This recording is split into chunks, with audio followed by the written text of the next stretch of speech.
Today we are going to be doing an unboxing of the ROC SUP Board, the blow up, and testing it out.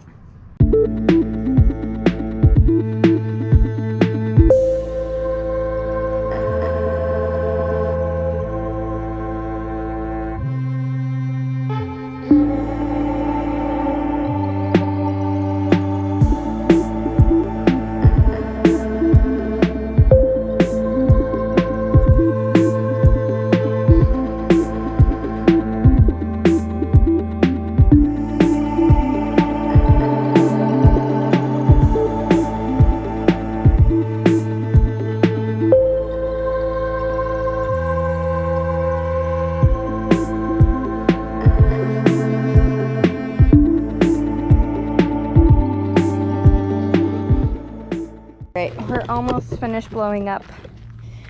On this little pump, here is a pressure gauge. It shows you how much PSI. We need to be at 15, so we're almost there. Got it pumped to 15 PSIs. I'm gonna go ahead and disconnect it. It gives you time. You don't have to worry about letting the air out once you disconnect. And you just turn it close.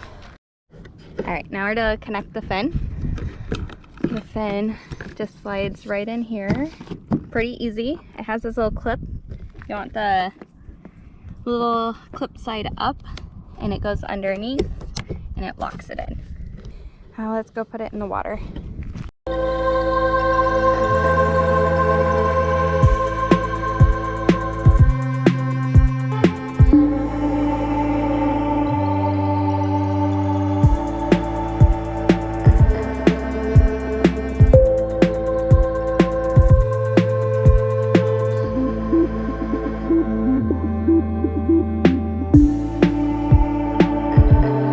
Overall thoughts on this board is it's actually pretty nice for the money. I paid $400. It was on sale for $3.99.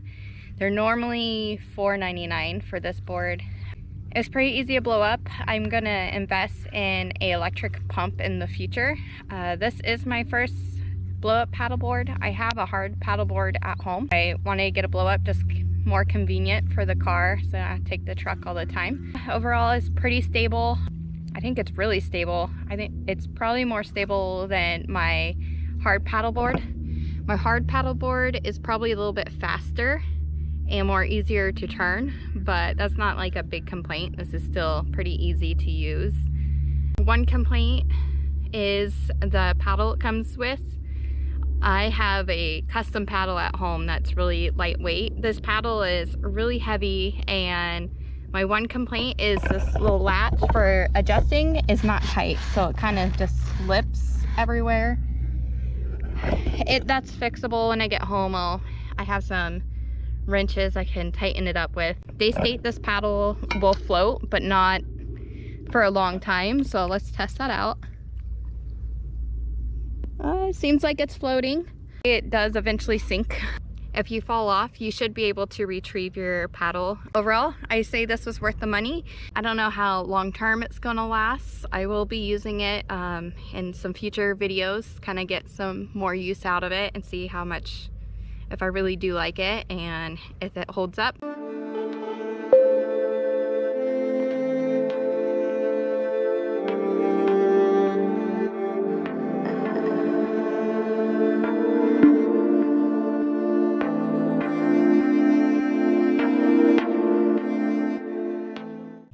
It's time to disassemble and deflate this board.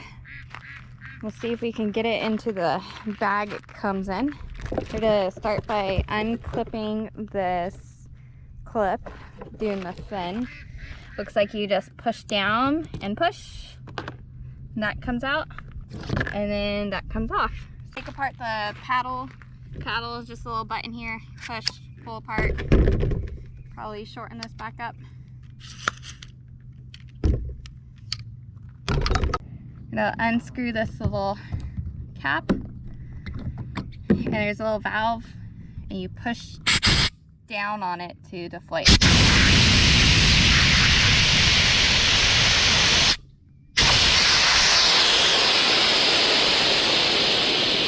locks in place.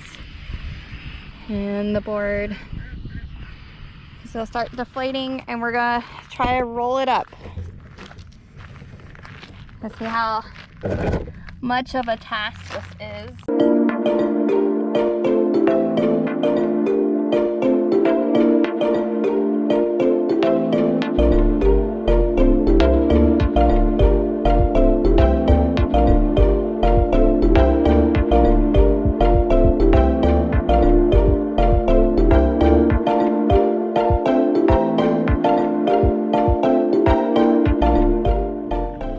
I feel like it's gonna fit in this bag.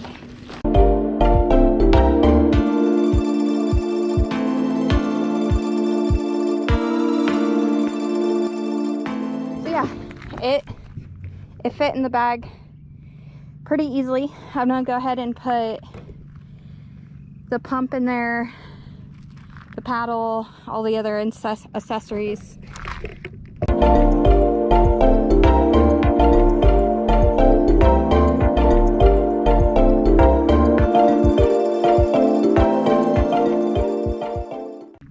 Well, there you have it.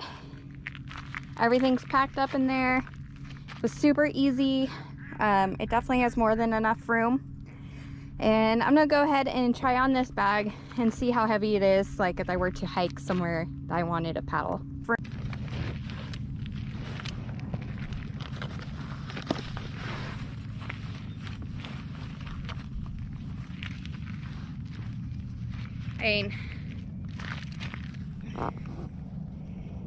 Let's see, let's get this adjusted. All right, the bag is definitely a little heavy, but doable.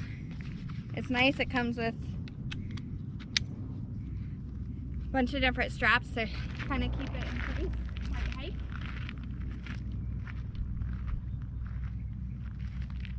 Overall, not too bad. I would say the bag probably weighs, with everything in it, probably close to 25 pounds. The reviews online say the paddleboard itself weighs 20 pounds blown up, so that's kind of where I'm getting my weight.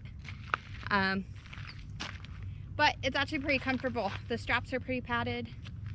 I feel like I could hike with this, get to my destination, blow it up, and go.